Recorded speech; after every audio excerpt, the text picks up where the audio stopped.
Yo, kumusta mga kapotpot? Welcome back. At medyo lalayuan natin ng konting-konti lang. Yung bike natin nung nakaraan, nag-Philippine rin na lang tayo, folding bike lang gamit. Ngayon, GT gravel bike ang gamit natin. Try natin mga 50 kilometers ngayong umaga. Recently, puro mga short ride lang eh. Habaan natin ngayon. Punta tayo Parusua-in Church. 25 kilometers yan mula sa amin sa Marilao. So, 50 balikan. Yan! Master! Kapot-pot yan. Nasa Cherry. Kinanahan ako sa mga comments yung mga kapot-pot na mag-bike ulit at mag-vlog ulit. Bali itong area na to, Bukawi na to. Galing tayong Marilao tapos sa looban tayo dumaan. Ang labas natin ito, MacArthur Highway na rin.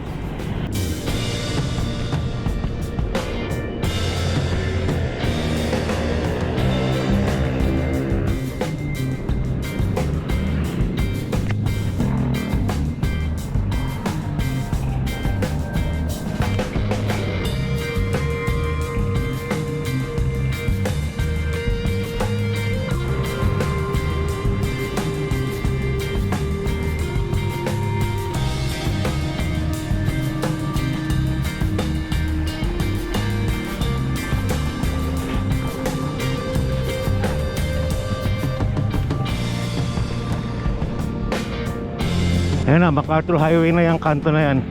Paglabas na itong ano nga bang mall to? City Mall. City Mall Bukawi. Kanan tayo dyan, padireksyon ng Malolos. Pagkaliwa, papuntang Valenzuela.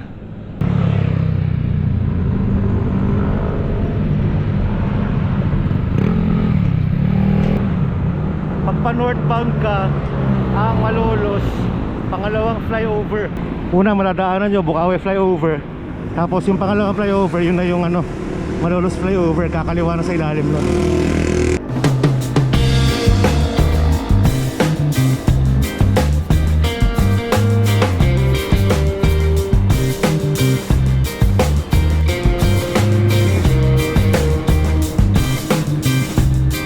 Mapapansin nyo ngayong season na to season, hindi lang dahil Christmas season.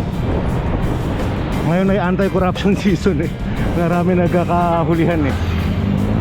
Etong MacArthur Highway medyo natahimik. Kita nyo ito, bagong gawang kalsada pa lang to. Pero hindi nila binabakbak. Dati taon-taon binabakbak dito kahit gaano kabago yung kalsada eh. Ngayon medyo lay low muna sila.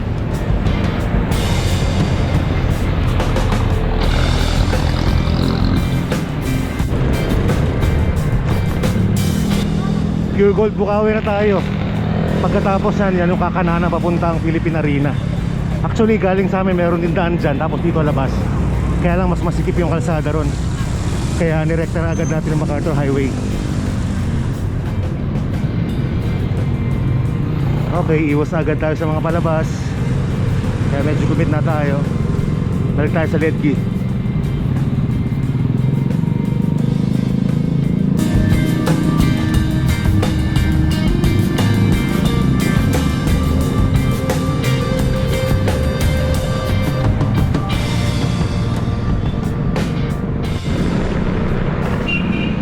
Ito yung unang flyover na dadaanan natin, Bukawi flyover.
Kita nyo ang haba ng maayos na kalsada, oh.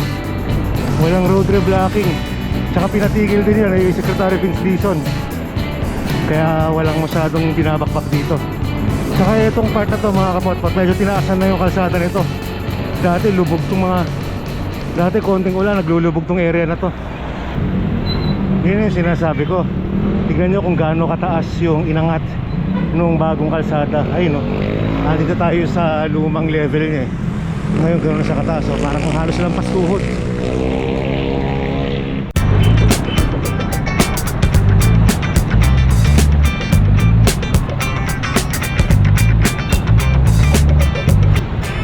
So ang lumang munisipyo ng Balagtas. Ngayon yung bago nandun na sa may bandang looban eh, papasok ka sa kaliwa.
Approaching tulay na tayo. Ito yung dulo ng NLEX ng pa-exit ng Tabang.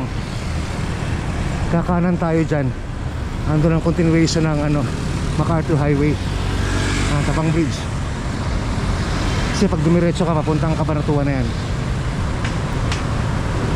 Ito yung tren pa diretsong Clark ko, galing Manila.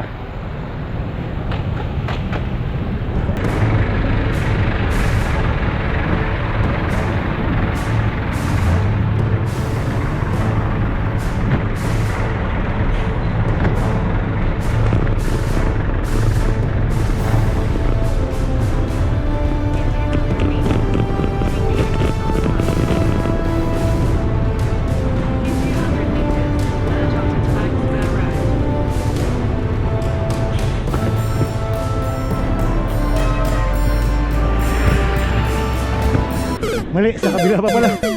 Mali ako ng liko.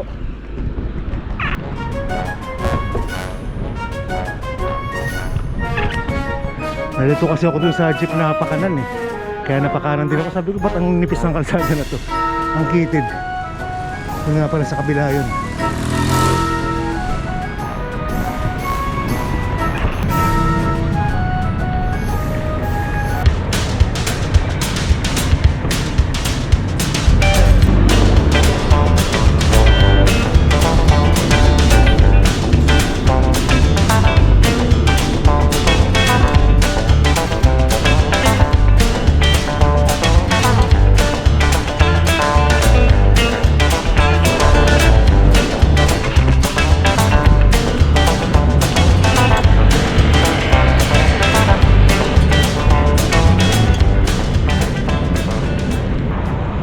Mukhang first time ko yata dadaan ng bike dito mula nung napalitan yung arko nito. Grabe, ang tagal ko na hindi nagbisikleta dito ng malayo.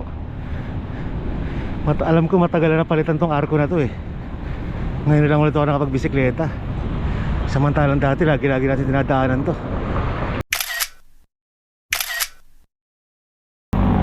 Ayun na, pag-iikot natin ganon, dire-diretso na lang to hanggang marating natin yung second flyover na sinasabi ko. Tapos kakaliwa tayo ron.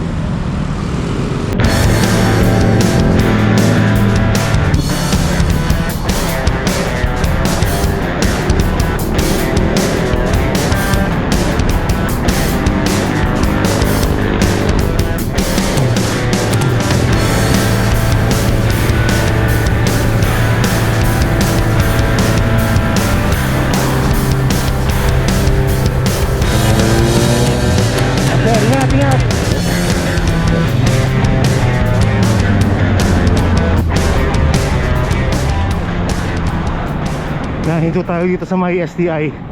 Yung building na yan, no? Pag maglo-long ride kayo, hintuan nyo dyan dahil meron dyang eroplano, nakalapag lang. Pwede mag-picture.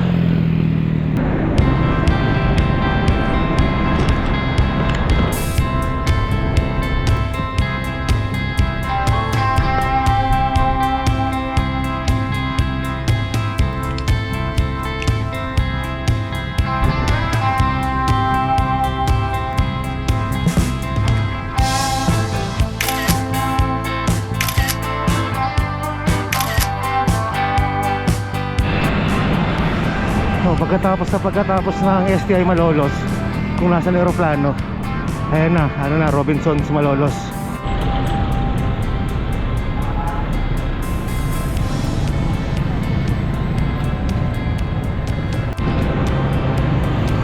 Ito na, second flyover.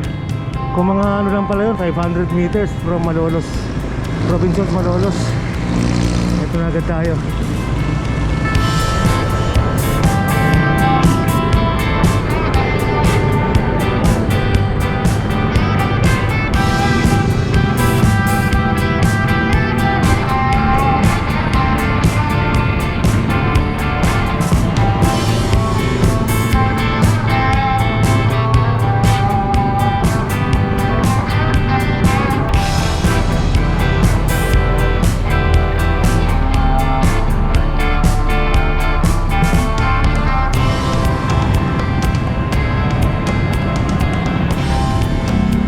Traffic ngayon papuntang Marsoy na, ano kaya meron?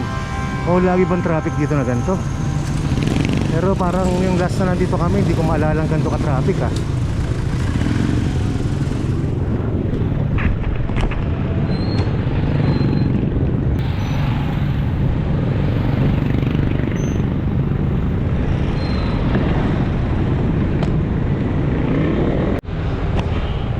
Wala naman palang kung ano mang ganap. Marami lang talaga sasakyan to, maraming tricycle, kaya matraffic. Pero paglampas dun sa medyo crowded, wala na. Ito na tayo, Barasuain Church, welcome. Kung hindi nyo pa alam, yung mga Gen Z, dati may 10 pisong papel. Ito yung simbahan dun.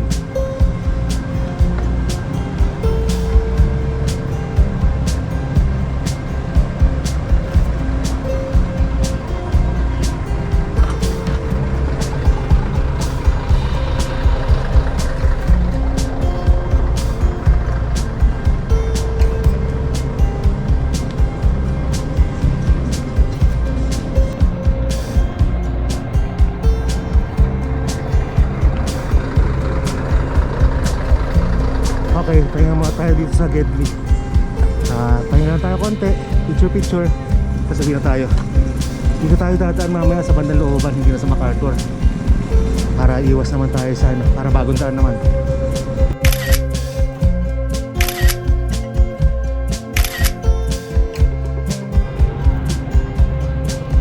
Yun, bali 21 kilometers pala mula dun sa bahay hanggang dito sa ano, sa Malolos Church, Barasuain Church. Kung Manila siguro, halimbawa manggagaling kayong kilometer 0, siguro mga plus 15 kilometers, plus 20 kilometers hanggang dito. Tingnan lang natin yung paligid ng simbahan. Thursday ngayon, kaya walang masyadong tao. Sige tayong konti sa loob para makita naman natin yung itsura. First time ko ba makakapasok sa loob? Oo yata. Nakapag-bike na ako dati dito pero ngayon lang ako pumasok.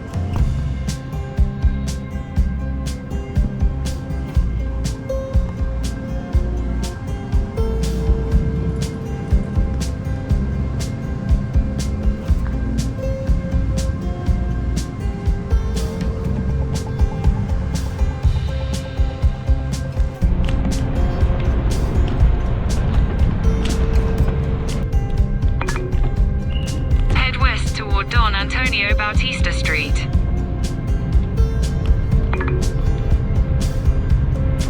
In 400 meters, turn right to stay on Bourbon. Yun, exit na tayo ng Barasuain Church. Bale, dito naman tayo sa looban dadaan. Dadaan tayo ng Bulacan para maiba naman. Iwas tayo sa MacArthur Highway para medyo bumuka dun sa Strava natin. Naka-on yung Strava ko ngayon. Ang tagal ko hindi gumamit ng Strava. Meron ako mga ilan-ilang rides na itong mga nakakaraan. Hindi ako nag-on ng Garmin. Tapos na itong year end, tinignan ko yung stats ng Strava ko. Parang 350 hours lang yata total ko buong taon. Grabe, sobrang konti. Turn right to stay on Bank of Commerce Road, then turn left onto Estrella Street. Turn left onto Estrella Street. Oh, meron din isang simbahan din pala agad dito.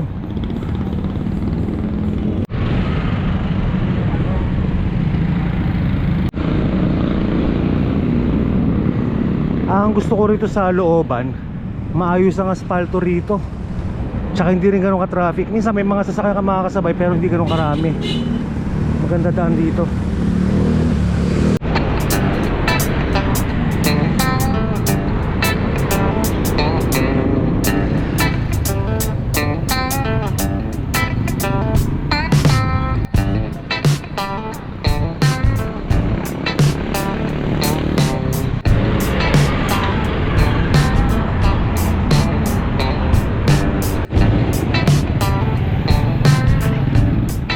Yun lang dito sa looban, kahit magandang kalsada, may mga pagkakataon na ganito medyo babagal ka dahil maraming tao. Hindi kagaya kung sa MacArthur Highway ka dumaan, dire-diretso ang tirada mo, maluwag ang kalsada.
Yo, may 7-Eleven. Bili mo tayong tubig at nauhaw ako. Mainit na. 10:29 na ng umaga. Pili ka araw, oh.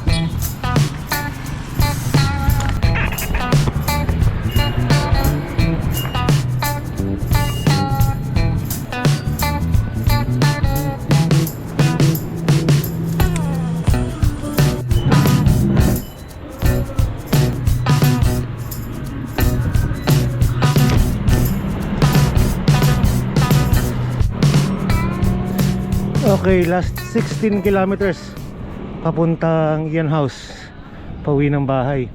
Kulang pa lang 50 yata yun, kasi nakakailan na ba? 30 kilometers plus 16, 46. Siguro pagdating sa Philippine Arena, ikot tayong isa para lumampas na 50.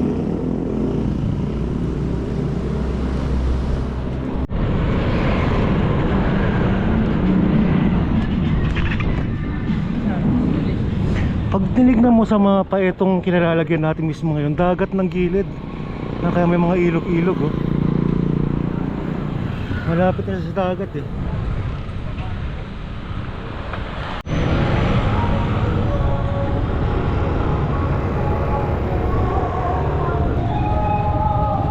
Pinapabalik ako ni Google Maps, kaliwa daw dapat doon.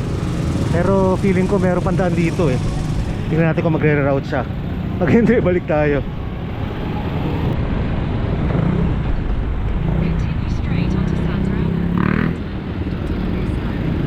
Hindi siya nagre-route. Talagang pinapabalik ako ron. Kaya balik tayo. Saan kaya papunta to? In 300 meters, turn right onto Matungao Street. Bumalik na lang ako. Okay rin sanang i-explore yun doon kung diretso. Alam ko meron yun eh. Kasi gilid lang naman ng ano yan eh, coastal area. Pero kapos tayo sa oras eh, may hilakad pa tayo mamaya.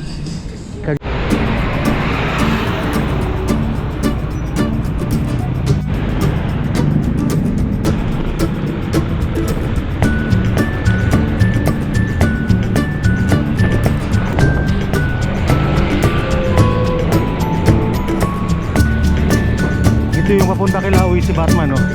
Sa tapat ng ano, to, simbahan na to.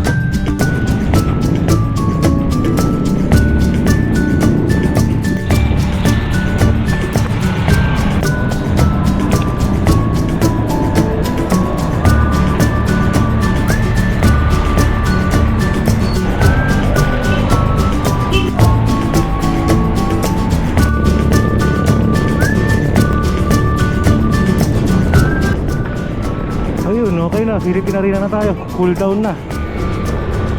Diyan na natapusin yung balik semi-long ride natin. 50 kilometers lang muna. Siyempre, pagka matagal kang walang long ride, yung 50 kilometers, long ride na sa'yo. Pero pag panay-panay ang ride mo, like lang yan, 50 kilometers na. Tali, unti-untiin natin. Salamat sa inyo mga kapotpot. Huwag nakakalimutan mo ito nakasabihan ng mga sila. Mag-comment, mag-like at mag-subscribe. Ay, swertihin. Hindi mag-skip na lahat. Basta lang swertihin. Gusto mo salamat.